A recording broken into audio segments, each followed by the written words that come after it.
Good day. Welcome to the latest Friday wrap-up show. Still untitled. By the way, Detention looks awesome. I'm Nick Nunziata, and this is the weekend that Priest arrives on the scene. Now, something weird happened, and I became a miniature Katie Couric covered in Yoo-hoo. I don't know why, I don't know how, but I know it's real.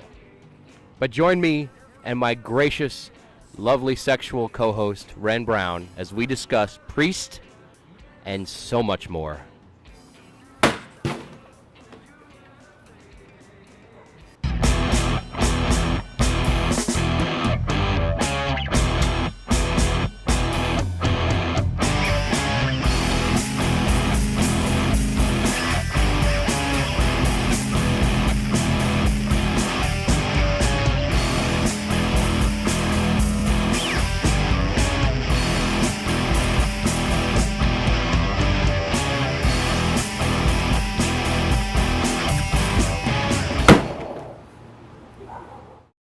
Well, I'm flesh again.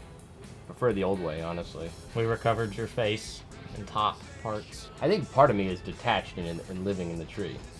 A lot of you, very important pieces. I think there's a reason that there's a common thread in a lot of mythologies about trees being the root of all things, the center of the universe. Yeah, That's where my head is now.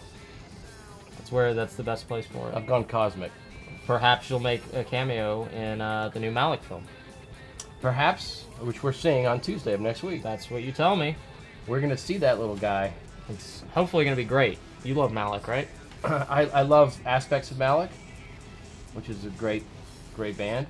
I think he borders on pushing the envelope of being a pain in my ass at times with his syrupy, great photography and sometimes lesser compelling narrative. Like, I think Thin Red Line's an example of Malik's faults. I can see that. And the thing that's weird to me about his movies is the way he makes them. It feels like any length that they are is just completely arbitrary. Like, they could just as easily be 10 hours long or 45 minutes long. Or he can release 3 different movies from his footage and tell 3 different stories, within the same structure. Like Thin Red Line, like, obviously he cut out the entire, did he cut out the Jim Caviezel or did he cut out the other guy, the Ben Chaplin? Oh, isn't it Brody they got? Maybe shafted? Brody. Yeah, Anyway, Brody got shafted. Okay, so like, he's able to take an entire major character out of the film and still release somewhat watchable movie, and then there's the extended, cut that serves its own purpose. I think that's good. I think he should have probably taken a stab at releasing a version of Badlands without Sissy SpaceX face in it. Like, in the thing when they do the blood test. Yes. And the person who's affected when they put the soldering iron in, the blood fucks off. That's what my semen would do with her. My semen would go. Hello, chewers. I'm here to talk to you about several things. First, some of the stuff I've been doing this week. Posted up a big set visit for 30 minutes or less, starring Jesse Eisenberg and Aziz Ansari. It's from the director of Zombieland, which I know a lot of people were very excited about. You'll probably be very excited about his next project too, so go check it out. I've got interviews with Danny McBride, Nick Swardson, Jesse Eisenberg, the director, Ruben Fleischer, and it's a good set visit, so check it out, give it a read. As for other stuff on the site, a lot of writers been doing good things. Liz has done some good stuff. Let's see what she got. She covered the Horrible Bosses trailer, which, actually, did you watch that yet, Nick? I haven't. It looks really good. Like, it looks great. And it's nice to see some of those people in a comedy that looks like it will actually be funny. Liz also covered Peter Pan, which they're making grim and gritty. Not into that at all. David did a lot of coverage of some of the shows that Fox has decided to fuck away. Just kicked him out the door. Josh did some coverage of Joel Silver and some of his legal issues. It's kind of an odd case, interesting to read out, so check the link on that. Nick covered a couple things. He got the Conan poster, and more importantly, he got that they're possibly redoing The Thin Man, which, how do you feel about that, Nick? I love the original. I can give a dick about this. I don't care if Johnny Depp is in it or not. Bingo. Fly. All in my face. Also on the site, our new fella, Mr. Sebastian, who is a mainstay of the boards and is doing great things on the front page, covered the fact that they're finally not sequelizing, but rebooting the Texas Chainsaw. Well, actually, I think it is a sequel. It's like a direct sequel to the original something. It sounds really dumb. I don't know, but he did a great job covering that, so check that out. And yeah, so there's a lot of really great stuff on the site right now that you should be consuming into the things that consume. But let's face it, there's Dive one into movie it. coming out this weekend. There's only one, really. The movie Priest arrives this Friday on screens, as we teased in the opening. It does. And I'll tell you, sometimes they don't screen films for critics because they're afraid that critics are going to create a bad word of mouth. I think the case with Priest is they're afraid to screen it for critics because it's too good. Yeah, I mean, honestly, I think they're expecting that we would flip out for it so much that we just create this unrealistic bubble of expectation. Biased coverage, like basically where we basically forego all of the norms of society and go overboard in praising and recommending Priest. Right. And Legion was merely the breath mint before this film. I mean, really. And Legion is a great film, like clearly, but I think we're gonna have another. I mean, I hate to use the comparison, but I think we're gonna have another Batman Dark Knight scenario. I would say Legion is Titanic and Priest is Avatar. That another good, very fine comparison. Yeah, because I don't know if you noticed in the trailer, there's a scene where there's a man who is repentant, yet threatening, and then a blob vampire shows up. Which says a lot. I think that's, again, in the trailers alone, there's so much to be taken from that. Yeah. There's a TV show on AMC right now called The Killing. And it's based on a foreign show that was very well received, and it's getting the treatment of like a major production. And I've been catching up on it as every episode airs, and I have to say, that bird is hauling ass. He is singing every tune. He must know Uncle Remus. So, The Killing is the biggest cock tease in so many years on television. It just plods along, red herring after red herring, nothing happening after nothing happening. And I have to say that at this point, for those of you who are really enjoying how television is really in a grand time right now, The Killing simply doesn't compute. It doesn't justify its existence. And I'm looking in nature, and I'll be goddamned. The tree have Samurai Cop in it. So what else is happening? Well, there's a little movie. There's a couple movies coming out. There's a small movie called Hesher.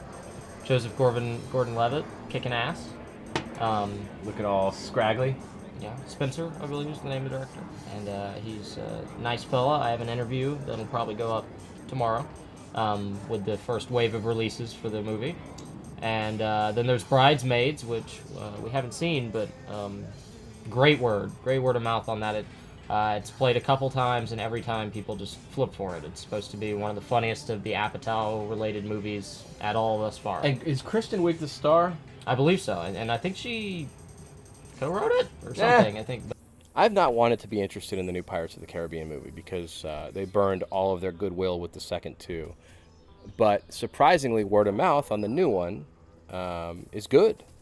They say that it's a return to form in a lot of respects. It's not nearly as bloated. It's a little bit more class and charisma to it. And they say Penelope Cruz is a really nice addition. A lot of the reviews that have come out so far have been positive, and that's great. I mean, because it only helps to have more interesting or fun films out there. I'm not really poo-pooing on the whole idea itself. So maybe that's a nice little added bonus for the summer, because I don't think really anybody expected much from it or cared. So that's great. The sad thing is the first major test screening of this movie was conducted with a group of Oprah Winfrey's audience. Oprah Winfrey did the first secret screening of Pirates of the Caribbean. Johnny Depp walks on stage, introduces the film. That is such fuck. So I mean, Pirates of the Caribbean. Can you imagine if they got a nice group of prison inmates together and said, "Hey, let's watch the first test screening of Pirates of the Caribbean," and these rapists and arsonists are just fucking, "Yeah, Jack Sparrow, love him." Or maybe you get a group of the infirm, people on their last deathbed, the second to last deathbed. Like they've moved them over from deathbed 6 to deathbed 3 to where they're fucked. They're out of here. Their blood is flying out of every hole. What better way to send them into this spiral than Pirates of the Caribbean? But Oprah Winfrey, what a waste of resources. You should be ashamed of yourself, Oprah Winfrey. I got an exclusive product tie-in. Oh, yeah? Yep. Oh. the first official action figure from the movie Zoo. The horse is ready to accommodate. Clearly. It's kneeling and saying, "Get in there." Other piece of news that I actually wanted to talk about a little bit was the fact that Barry Sonnenfeld, who used to be the Coen Brothers cinematographer for some great stuff before they teamed up with Roger Deakins. So he should always get credit for that. But he's the director of Men in Black and Get Shorty, and then some pieces of shit like Adam's Family in the house. Adam's Family. And then he's some director of some pieces of shit like Men in Black 2 and Get Shorty 2, Be Cool, or as it was known. Wild, Wild West. Trivia, Be Cool was the first screening I ever went to with a Chud given ticket. Was that a goat? But anyway, Barry Sonnenfeld teaming up with Grant Morrison to do Dominion, Dinosaurs versus Aliens. Now, it's got such a ludicrous premise that aliens are coming down to kick ass on the Earth when there's no life except for dinosaurs, and then the dinosaurs turn out to be more intelligent than we ever thought and decide to kick ass back. It sounds kind of ludicrous, and Barry Sonnenfeld doesn't have a great name these days. I'm really excited about this because I like dinosaurs. I like dinosaurs a lot. And as I said in the article, there's not a lot of movies that have really done it for me. Nobody's really done that dinosaur movie that I really want yet. Sound of Thunder in the house. If there are no humans in this, then I will be 100% on board. If they make that decision to do this without humans of any kind, I will be totally on board. So I'm waiting to hear more about it. Graphic novel at the end of the year. The movie will start next year, I guess. So we'll keep an eye out for you. But that's what I'm thinking. Maybe it won't be such a tragedy. We are entering an interesting weekend for the box office, and I'll tell you why. Because Thor is still in theaters, and it's still a blast. But we've got, like we said, those 3 movies opening up against it. And because I don't really follow as much the box office tracking numbers and all that, I have to go by Hollywood's retarded history, cutting edge opinion, and a variety of different spices and salts that I rub on myself to really help come up with these things. But I am at a loss as to why the fuck anybody would see anything other than Thor this weekend. Unless you're abroad, and then of course you're going to see Bridesmaids. But Priest, let's face it, is amazing. And it's going to win every box office in town with about probably $8 million. There is no way Thor deserves to not be number 1 again this weekend. Bridesmaids, here's my famous predictions. Thor, what did Thor do last weekend? 70? 66? Thor's going to pull in another 35 goddams. That's my amateur opinion.